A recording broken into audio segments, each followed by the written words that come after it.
that bell down there and Smack it. You make it sound so dirty. Smackaroony, or just touch it. just, Just a little just light. yeah. Bing! There you go. Whatever you prefer. Whatever Excellent. works. Excellent. All right. So from there, let's turn around and Corey is going to talk to you about a company I think we spoke about more or less about one of its powertrain options, but it looks like these people are a little bit more serious. And go ahead, Corey. Take the floor.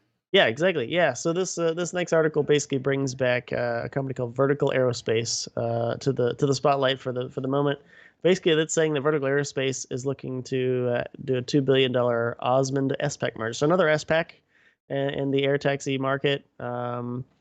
Which this company again is not new. Again, we haven't covered them too many times, but it's Vertical Aerospace, started back in 2016, currently run by an ex-executive, a former executive from Rolls-Royce, which is interesting, a little bit interesting there, just on a side note too, because I think we talked before that their powertrain is a Rolls-Royce electric powertrain. Because one of their big things that Vertical Aerospace talks about is being zero emissions. And city travel. So they're talking about basically having a vehicle. The VAX4 is their production one they're going to be working on, and it's supposed to go about 200 miles an hour, about 100 miles, and be kind of a city transport kind of thing. But anyway, so the thing here is talking about again this SPAC, and it sounds like they're close to sealing it up, making it be done and over with, which obviously is going to help out their value there. And so just again, a little bit more background if you're not familiar with the company. Again, I said, started in about 2016. They're based over in Bristol, England. And obviously the zero carbon, we already mentioned that too, but they've flown previously 2 other vehicles that have been successfully flown and tested, the VAX1 and the VAX2. And now, as I mentioned, they're going to be they're supposed to fly actually the VAX4 this year, is what they claim. And that will be the one you see on the screen there that Mike's showing. It looks pretty snazzy, honestly, but I did want to point out, as Mike's kind of going through those pictures, that the basic design, and kind of just high level basic observation, it looks like some of the other basic designs we've seen, and I don't say that in a bad way. It's just an observation. Those rotors do tilt, just like we mentioned before. Joby's tilt, they kind of have that same kind of setup. But anyway, they've got some bigger partners already. As we mentioned, Rolls-Royce is in there. They've also said that Honeywell is going to be developing a lot of their software and avionics. So they got some big players there. And obviously the guy in charge, as we mentioned, former Rolls-Royce CEO. So he's got some connections over there as well. And so they're certainly serious. So it's another one we are probably going to spend a little more time just keeping track of as we go forward. So to me, if you take a look, and I'm just going to throw these up a little bit in comparison, because the shell of this thing, yes, it does look like the Joby. It looks like a hybrid almost of the Joby and the Beta. So the Beta is, that's the other one. That was the one I was trying to think of earlier. I was like, there was another one I couldn't place And when you mentioned it, I know you couldn't place it before, and then I was sitting here thinking, and I was like, oh God, it looks like a little bit like the Beta, right? And look, there's obviously some level of repetition in the design of a lot of these aircraft, because you can't avoid that, right? You really can't avoid that. A wing is a wing. It flies. It does its thing. There's going to be some sort of draw off of this piece, off of that piece, that this one does something similar, or they have a similar function, especially when you are into the market that they are, which is using traditional propulsion units, which is the propeller, right? You still have to force air over an airfoil. You still have to make lift. You still have to turn the nacelle. You still have to make vertical components of lift, which is what has to happen. That's how you get air taxi. Yeah, it's replacing helicopter stuff. And they mentioned that too, that they also claim that the VAX4 will be 100 times more quiet than a typical helicopter for travel within, a turbine-powered helicopter in a city, which... unless I'm mistaken, man, isn't that exactly the figure that Joby's I believe they're both quoting. Look, it's not. Now, here's the other thing. Which is not. Again, I'm not saying that. No, negative, not at all. Not at all. It's not. So let everybody else know at home that it is not hard to be quieter than a helicopter, because a helicopter is basically beating the air into submission. We used to tell a lot of guys coming into the aircraft, hey, don't be surprised if it makes a lot of noise. Why? Because you're literally beating the air so fast. You're having to create lift with velocity of a blade that in some cases could be anywhere from 13 to 25 to, in some cases, almost 30 feet long.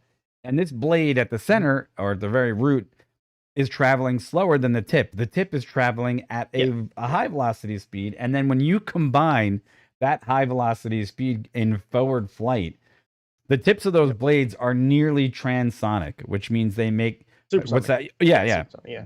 They make a small sonic boom, and that's a lot of the noise that people don't understand. And the tail rotor's even worse because it's usually spinning at a rate that's almost 6 times that of the main rotor. Okay, so and you don't want them to go supersonic. Yeah, but it is that bad things happen when they go supersonic. Yeah, we want to talk about that. So, however, to make the claim to be 100 times quieter than obviously a helicopter is one thing. But here's an advantage disadvantage thing. You still have to make up the surface area. Okay, the aircraft still has to have enough surface area that's generating lift, i.e. propellers or so on and so forth, that you need this big bulky design that's attached to these wings and these other vertical lift makers back here. You need that in order to have your lift being made. The same thing with Delta, the Beta aircraft, the same with a lot of these. They're just using smaller units so that the noise footprint is generally just not as large. It's an evolution. I was going to mention the exact same thing, that the footprint has to lift the same amount of mass that a helicopter would lift, or whatever the design is, but and still fit in that same kind of pad size. So so there's advantages and disadvantages. I could bring in a favorite that I would say that doesn't suffer from that, but I'm going to be kind here and say we all know who that is, so that's fine.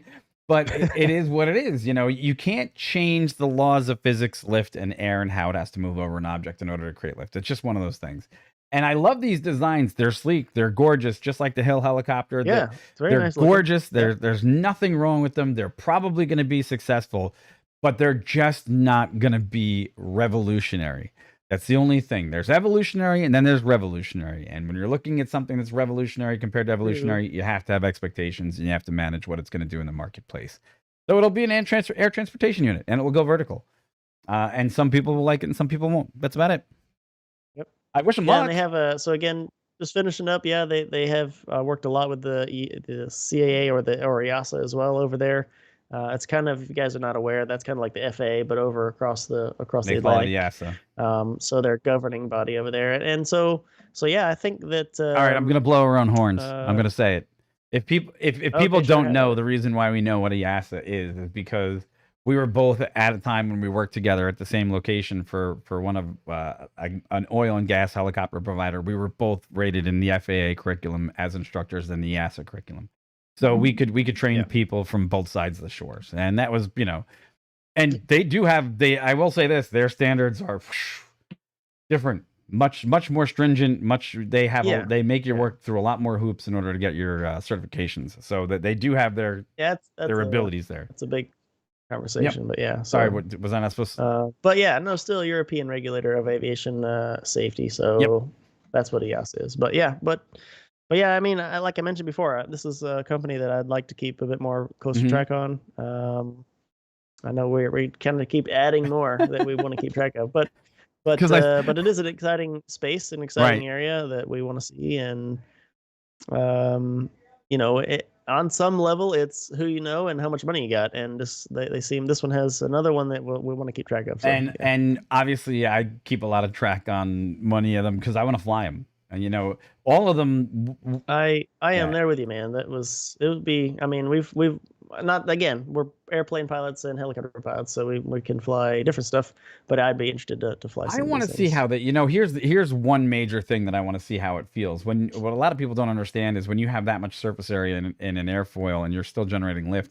This thing is still going to feel like an average Cessna Caravan going through, turbulent air below 10,000 feet. When you're under the clouds, there's really no way to massage the air to feel as comfortable. And when you're on, a major airliner, which is, I'd say 99% of the world's common experience with aviation, that flight feels way smoother than some of these other aircraft because the wings flex. They have a certain amount of articulation built into them, and it feels a lot smoother because you have a lot more mass to move, right? Yeah, they have a lot more mass, which to resist momentum being pushed around by turbulence. So yeah, I mean, I think we mentioned that before when we mentioned or went over our video about just hurdles that we know the air taxi industry is going to have with. One of them is just like I said, turbulence. I want to see how it's going to fly. I really want to see how all of them fly, and I want to. Because there is one, I'll say it. There's one other great thing about helicopters. The ride tends to be fairly smooth sometimes. It just tends to be smoother. There's a lot of dampening done by the blade structure. So anyhow, I'm done. You done? All right, folks. Done, hey, thanks again for tuning in, and we'll be... So definitely next Monday, we're going to be back on a regular schedule for sure. I think it's going to be 3 shows a week.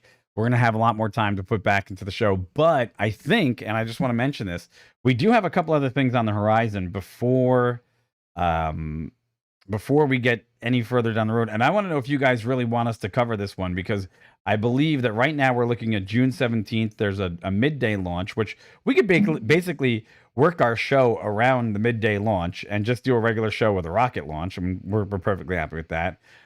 That would be pretty cool. And then we have another one the following week on the Wednesday, the 23rd. That one's at 8 p.m. That one I really want to see because that's going to be a dusk to, almost dusk launch, which means the way the light is going to come is that the rocket's going to take off in a partial amount of shade and get brighter as it goes up, which is always a lot of fun. So that's another one that we're looking at. And then June 30th, we've got another one. So it looks like Musk & Company actually, whoa. We got June 30th. We have a double? There's a double. There's one that could be going off at 8 p.m. on June 30th, and another one that's going to go off at 8 p.m. So there's Block 9. Ooh, what the heck? Is this a repeat? Which day are you looking at? I'm looking at June 30th, and right now they're saying that there's going to be 2 Falcon possible launches on the same day. Maybe it's the app has gone crazy. I don't know. We'll see.